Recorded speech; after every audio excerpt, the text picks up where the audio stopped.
Hey, welcome to another episode of Mike's Collection. I'm Mike, this is my collection, and in today's video I'm going to do something a little different. My last couple videos I've reviewed full waves of figures, so I've reviewed some of the G.I. Joe figure subscription services, and recently I reviewed a full wave of Club Grayskull figures from Super 7. So today, just for something different, I thought I would do more of a character profile. So it's not going to be a wave of figures, but just a review of all the figures I have of a particular character. So the character that I've chosen today was Venom, and I thought I'd go with him partly because he's had a movie out recently, so he's kind of, topical. I know he's a fan favorite character, so hopefully that will attract some people to the video, and maybe we'll check out some of my other videos and subscribe to my channel. And also, I thought he was a character that I had acquired quite a lot of figures of over the years.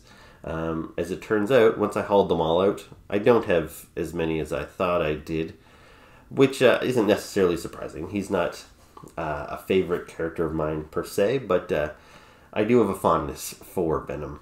I started collecting comic books in 1986 when I was 8 years old, and my first issue of Spider-Man was issue 282, and Venom first appeared in issue 300. So I hadn't even been buying comic books for 20 months before Venom was introduced. And what was cool about Venom is he was kind of the first new character that had been introduced since I've been buying comic books. Because even though I started buying in 86, I already knew all the characters like Mysterio and Kraven and Green Goblin and all these guys from either the 70s Spider-Man cartoon or Spider-Man and His Amazing Friends. Now, I was introduced to some new characters when I started buying the comic books. For example, that very first issue of 282, Spider-Man was fighting Speed Demon and Boomerang and the Beetle and Hydro Man. And so some of these characters weren't characters I was familiar with. But once I got familiar with them, I realized that these characters had been established years prior, and Spider-Man had fought them before. But when Venom came on the scene, he was like a legit new character, and that was kind of exciting, especially as he came back a couple more times and you realized that he was going to become one of Spidey's core villains. He was like the first core villain to be created during like my time. Everybody else felt really old at that time. So, yeah, so I've got a fondness for Venom for that. However, after his first couple appearances, he did kind of get a little overexposed. People really liked him, so Marvel tried to make him a hero in his own right. They started giving him his own miniseries, and he became kind of an anti-hero character. And it just never really worked for me. I never really cared much for Eddie Brock as a character. He seemed like a good one-note villain, but I couldn't get into the stories that like hinged on Eddie Brock. So I kind of stopped buying the books for a while when he had all these miniseries. But I always, I'd always read his appearances when he showed up in the various Spider-Man books.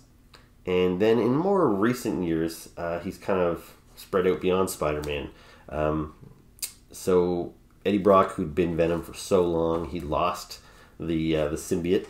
And that thing joined with other characters. So it joined with Mac Gargan, who is the Scorpion. And as the Scorpion version of Venom, he was joined the team, the Thunderbolts. So I was buying the Thunderbolts book for a while and reading about this new version of Venom. And then Flash Thompson, who's Peter Parker's high school rival and later his friend, he became Venom. And then this was a true good guy Venom. And then Venom, the Flash Thompson Venom, went into outer space and joined the Guardians of the Galaxy. Became a space knight, and then in more recent years, just the last few years, Venom has joined back with Eddie Brock, and they're doing some pretty cool storylines with him right now. So yeah, for the past several years, I have been buying Venom books pretty consistently, and I've enjoyed that they've taken some chances with him. So while I wouldn't consider him one of my favorite characters, and I don't run out and buy every figure of him that comes out, I have acquired a few of them over the years. So yeah, this is by no means a complete list of all the different Venom figures. This is just the Venom figures that I have. And yeah, so we'll go through them just one at a time. Okay, so the first Venom toy that I ever owned was this one here. And this was produced by Toy Biz in 1991 as part of its Marvel Superheroes line. And I don't know for sure, but I think this is the very first Venom figure that was ever made. Because around the time I was getting into comic books, I was frustrated by the lack of superhero toys that were available, which seems funny to say now, but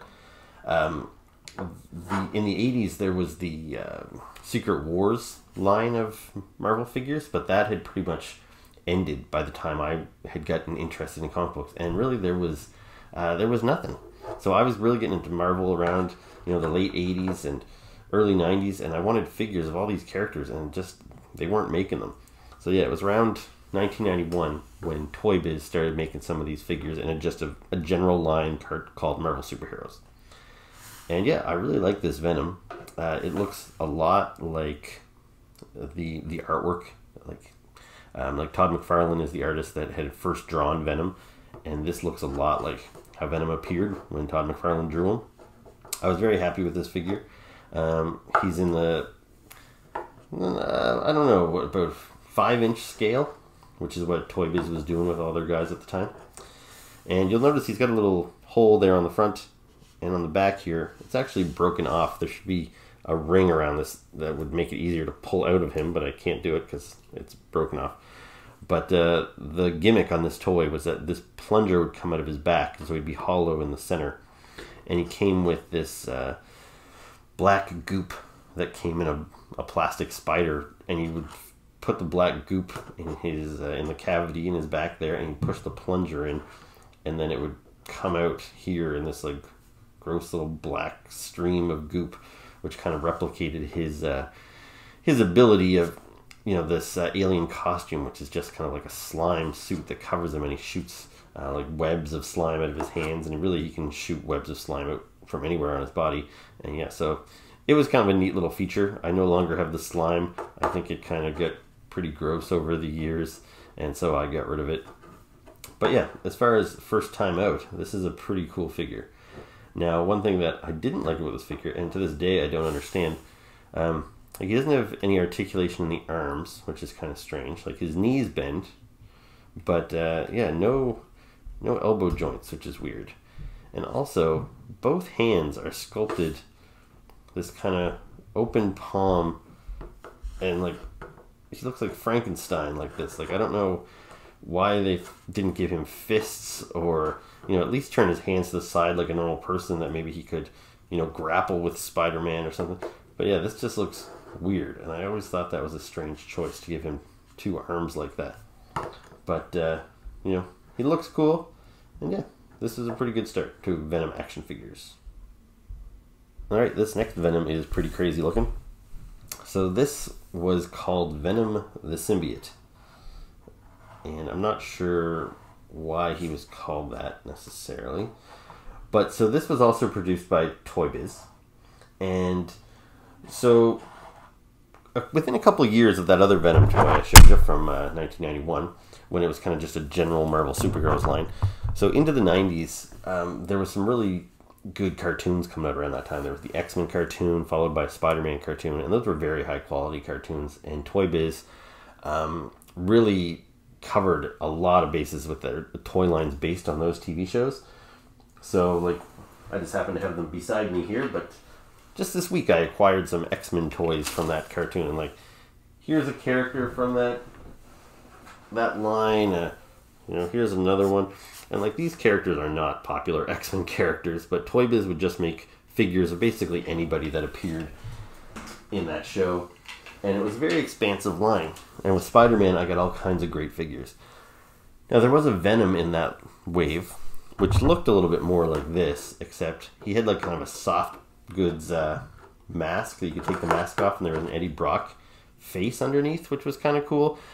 The only problem with that is the Venom head ended up looking kind of oversized. It probably would have been better if they had swappable heads of masked and unmasked. But as it was, yeah, the head was removable. And so I thought I might have had that figure in my collection, but I guess it was actually my little brother Brian that owned that version of Venom. And I thought I kind of had acquired a lot of his toys because he's not interested in them anymore, but I still am. But yeah, I didn't see that one in my collection there, so I'm not sure what happened to that unmasked Venom. So as it turns out, the only Venom I have from the 90s Toy Biz collection is this crazy looking alien one. And so this thing here is really tall. Like, these legs can be stretched straight out. And yeah, you can see how he... And like that tail is really crazy.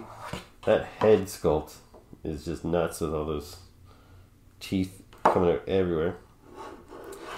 And as far as I know, Venom has never looked like this in the comic books or cartoons or anything. Now, like I said in my intro there, I did stop buying the Venom solo books for a couple of years in the 90s. So it's possible Venom did look like this in one of the miniseries for some reason. But as far as I know, he never did. So this figure was just, I think, a crazy design that the Toy Biz sculptors came up with, just because they, you can only make so many Venom figures. He's kind of a simple looking character. And so he was a popular character though. So out of the Toy Biz Spider-Man line, based on the 90s cartoon, they did a line based strictly on Venom. So the package art said Venom, and they did all of the other symbiotes and some of Venom's specific villains. And that's where this figure comes from. So it's from the 1997 Venom toy line that spun out of the Spider-Man toy line. And yeah, so I didn't buy any of the other Venom figures from that collection because I was kind of symbioted out. As much as I was, kind of tired of Venom's overexposure, I really wasn't interested in all the various different colored symbiotes and stuff. But when I saw this figure, I just thought, well, this thing is cool. And it is still cool.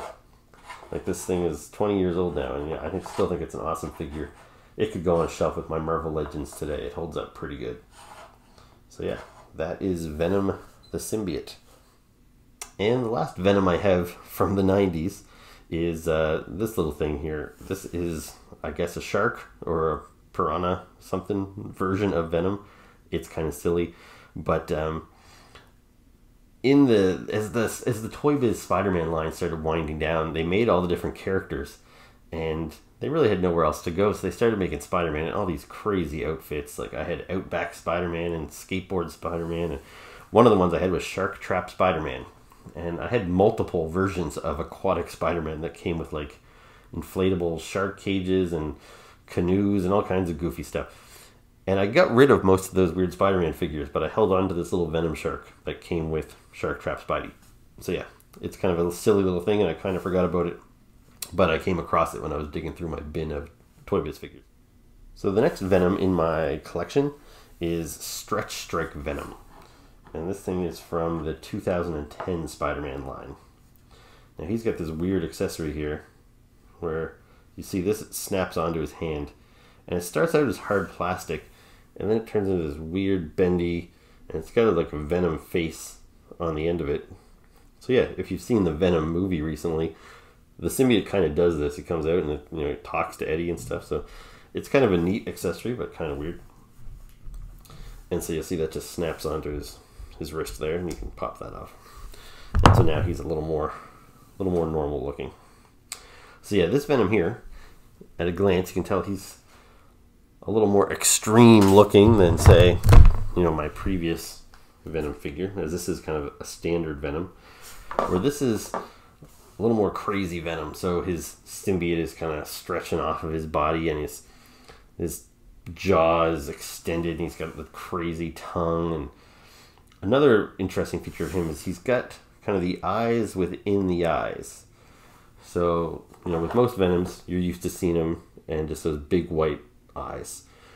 But when Mac Gargan took on the symbiote, so the Scorpion was wearing it, this is kind of what distinguished him. So you could tell that this was the Scorpion version of Venom because he had those eyes within the eyes, which I think looks cool, even though it's a little strange.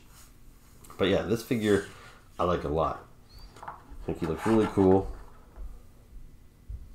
I like the colors. He's not stark black like the other ones you've seen. He's kind of a gray, and then he's got these like metallic purple highlights, which I'm not really sure why, but it looks pretty good anyway.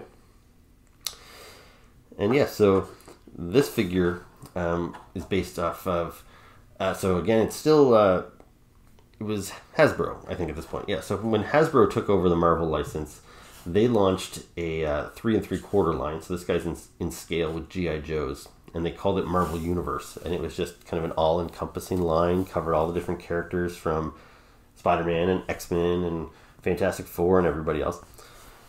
But there were some sort of spin-off waves from Marvel Universe, and one of them was a Spider-Man specific line. And this Venom comes from the Spider-Man line, which was a spin-off of Marvel Universe. And there was a more standard looking Venom, one that looked a little bit more like this in that series. But again, I wasn't really collecting the entire series at the time, and that Venom was maybe too similar to the other one I had. But this one here I thought was pretty cool, and I knew that, I don't know if the package specified that this was the Mac Gargan version of Venom, but I knew that it was. And so as far as I was concerned, this was the first time that Mac Gargan had a figure in the Venom symbiote, so I wanted that just because it was a unique character. So yeah, pretty cool. Okay, so now we're into the modern Marvel Legends line. So the Marvel Legends line had been going for quite a few years. Toy Biz originally started it, and it was kind of a step up from those toys they were making for the 90s cartoons. It was, the characters were more articulated, more detailed. They were taller in scale, like a full 6 inches. And my older brother, Doug, really got into Marvel Legends, and he was buying them all. And I just couldn't get into them, partly because I had already spent so much money in the 90s on the Toy Biz, like, animated style figures, and I have a ton of them.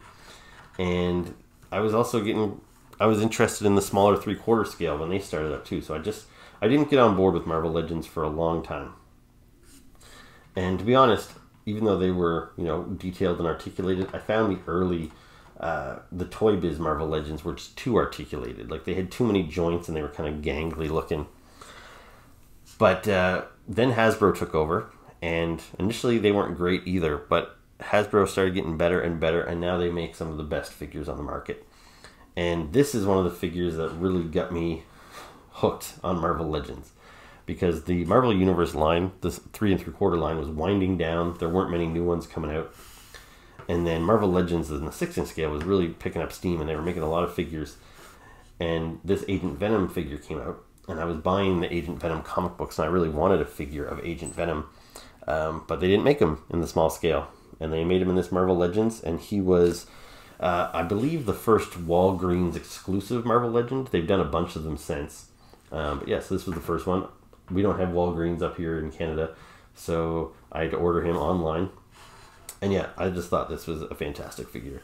You can see the head there. It looks like kind of a standard, almost black Spider-Man head, but the eyes are raised, and that kind of black within the white distinguishes him from black costume Spider-Man. Some of this armor, it's almost like crustacean-like. Like he looks like a crab. I'm not really sure why that is, but it's accurate to the comic book. You know, his Venom symbol is a little different. He's loaded up with multiple guns. I think he came with 4 or 5 different types of guns there. He's got all kinds of gear, ammo on his belt there. He's like a canteen. He's got like combat boots. So just to touch on this briefly, this is the Flash Thompson version of Venom. So Flash Thompson, he was in the military, and in a storyline in Spider-Man, he lost both of his legs at the knee in war, and yeah, so he came back, and Flash Thompson was in a wheelchair for a long time.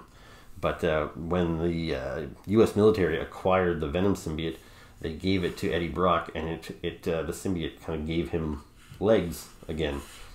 And so yeah, this was a really cool series. I really liked the Flash Thompson version of Venom in this Asian Venom look. And he looked like this most of the time, but every now and again the symbiote would take control and he'd kind of turn into the more monstrous style Venom. So every now and again Flash Thompson would end up looking like this. But for the most part, this is how he looked. And yeah, great figure, lots of accessories, lots of articulation. And yeah, so once I got this figure, I thought, you know what, I should buy some more of these Marvel Legends. And now I'm basically a completist, and I buy almost all the Marvel Legends that come out, which is really expensive. So yeah, this is a great figure.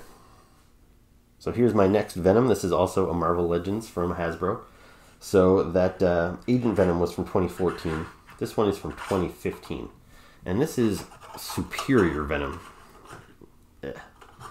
So what this is based on a storyline where Dr. Octopus had taken over Peter Parker's body. So it was Dr. Octopus's mind in Spider-Man. And he had inherited Peter Parker's memories, so he actually became heroic. And so he thought, well, I'll be a better Spider-Man than Peter Parker ever was. And he became the superior Spider-Man. If you haven't read any of that series, I highly recommend you check it out. Anyway, at one point, as the superior Spider-Man, Doc Ock got possessed by the Venom Symbiote. And so they called him Superior Venom. And so he's pretty different looking from any other Venom we've seen. He's got a very Spider-Man-esque, creepy face. He's still got the Venom teeth, but the mask is almost a little reminiscent of the Miles Morales Spider-Man. He's got these 4 tendrils on the back, which the Superior Spider-Man had these legs that came off of his costume, similar to the Iron Spider-Man costume. So these tendrils are cool, but they don't really do much. They fall off relatively easily. And you can see there's each of those holes there has a different shape, so you know where the tendrils go because there's a different shaped peg on each one. But it would have been nice if they were posable. Like if they were interchangeable, and you could put this one here and this one here, because they are all a little different in shape. And it would be nice if you could just turn them around and, you know, twist them so they could all be facing in one direction. But you're kind of forced to pose him this way because those tendrils have to go in a particular way. But yeah, all in all, this is a pretty cool figure, and yeah, sometimes I get annoyed when they make figures of a character that maybe only appeared and probably only ever will appear the one time, and you're like, did I really need a figure of a character that only appeared on, say, 20 pages? But on the flip side of that, sometimes I really like it. If it's a kind of a unique storyline, it's fun to get that kind of one-off character immortalized here in plastic. And yeah, this is one that I thought was successful, and yeah, so I picked him up, and he's pretty cool. So next up is a more classic Venom. So this one came out in 2016. Again, it's Marvel Legends from Hasbro. So 2014, I got Agent Venom. 2015, Superior Venom. And 2016, I finally get what I would consider a classic Venom. Like, this looks just like how I remember Venom looking on the last page of issue 299 when he first crept out of the shadows and revealed himself before his first big appearance and fight with Spider-Man in issue 300. And like, yeah, you'll see the similarities to this version here. Like, it's just very classic design. He's a big buff guy, but his proportions aren't blown out of control, and you know, he doesn't have a crazy tongue that hangs down to his chest or anything. Like, this is my favorite look for Venom. Just a classic Todd McFarlane Venom. Now, he did actually have an interchangeable head with the open mouth and the tongue. I've got that tucked away somewhere, but if you like the tongue Venom, you could do that too. But yeah, overall, this is a great figure. You know, I don't want to get repetitive, but all these Marvel Legends figures have like just a ton of articulation. You know, he's articulate the ankles. He's got swivels here on the thigh, double jointed knees. So you can get into lots of great poses. He's got that joint there in the mid-torso, turns at the waist, of course. And all these Marvel Legends have the same articulation, ball joints everywhere. And yeah, he's just a great figure. And when I got this figure, I thought, this is the last Venom toy I will ever buy, because it's just perfect. Although the same year that I thought I'd bought the last Venom figure I'd ever need, I ended up getting this Venom. So this is, again, a Marvel Legends from Hasbro. And this is Space Knight Venom. As I mentioned in my intro, Venom went into outer space to join the Guardians of the Galaxy. And he got paired up with the Space Knights. If you're familiar with ROM, yeah, one of those guys. So I didn't actually buy the comic series, which was called Venom Space Knight. It was relatively short-lived. But yeah, he adopted this look. So he's kind of got the Space Knight armor a little bit. Probably allowed him to survive in outer space. And I probably wouldn't have bought this figure, but he was the Build-A-Figure, so I wanted the other figures in the wave, and every time you bought a figure, you got an arm and a leg, and eventually I had enough of them. I can't remember all the figures that were in that series, but once you end up getting like half of the pieces for a Build-A-Figure, sometimes you're like, just screw it, I'll buy all the figures so I can just complete this thing. And I'm glad I did, because this is a really cool figure. So again, it's specific to a time and a place. Venom will probably never look like this again. But yeah, it's a cool figure, and it's big. So if I just bring that other Venom back in here for a second, you can see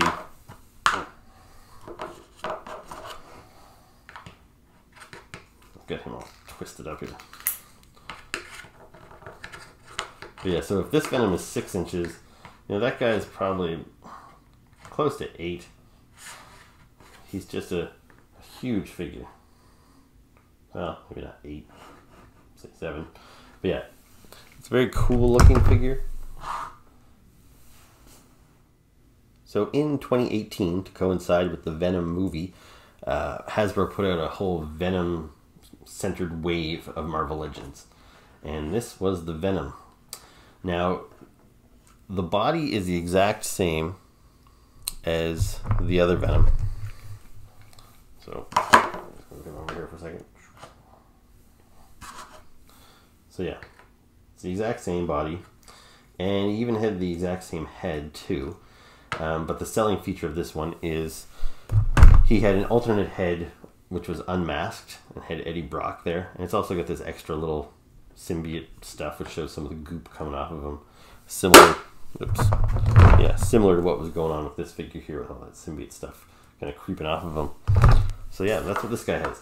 And when I saw this in stores, I loved this Eddie Brock head, because Eddie Brock has looked a bunch of different ways over the years, but this is how I feel Eddie Brock should look. Kind of just a big goon, because this is how Todd McFarlane drew him, with his huge eyebrows when he first showed up, and that's the look I associate with Eddie Brock. However, at $30 a pop, I couldn't justify buying this figure just for the unmasked head. It just it didn't make sense for me, so I passed on it for a long time. And so in this wave, I ended up buying most of the other figures. The only two I didn't want was this Venom and the Carnage, and it's because they were the exact same figures I already had, just with unmasked heads, and I wasn't going to pay $30 to get these heads. So the problem is, since I bought all the other figures, I ended up with this much of the Build-A-Figure, which is Monster Venom. So yeah, I've got the arms and the torso and the legs. So yeah, if I had bought the Carnage, I would have had the final head to top this thing off, but I never did. But when the Spider-Ham figure came out, one of the accessories Spider-Ham came with was this alternate head, which is the Venom version of Spider-Ham, who is the pig version of Spider-Man, and this was called Pork Rind. So I had this head floating around, and I could use that justification to buy this Venom. So on my shelf, I popped that head off, and I put the Pork Rind head on there. So now I can display Pork Rind as a unique character, which is kind of cool. And even though this doesn't look great, it gives me an excuse to display this unmasked Eddie head, because usually these unmasked heads just go in a spare parts bin and I never see them again. And this head is so nice, it's a shame. So I actually keep the Monster Venom displayed on my shelf like that. So now I've got the Eddie Brock head, and yes, I know it looks kind of silly, but it works for me. And who knows, maybe someday if I find that Carnage at a discount price or something, I'll get it and I'll eventually complete this Monster Venom, which had a big old head with the tongue out and everything like that. But yeah, so there you go. That's it. If you're a Venom fan, there are plenty of other Venom figures out there. Marvel Select has had some nice Venoms. The Pop figurines, there's a whole line of Venomized versions of Marvel characters, so you can get Venom Iron Man, Venom Doctor Strange, and all that stuff. So yeah, if you're a Venom fan, there's lots out there for you to get. But I think I've got some pretty cool ones here. So yeah, if you like what you see, a lot of these are just from the past few years, so you should be able to go and find most of these with relative ease, and they shouldn't cost you too much. Alright, so that is my Venom collection. So yeah, if you like this video, please leave me a comment, subscribe to my channel, and like the video. So thanks a lot for watching. If you did like this style of video where I just focused on one particular character, yeah, please let me know, and maybe I'll do some more of these. So thanks for watching.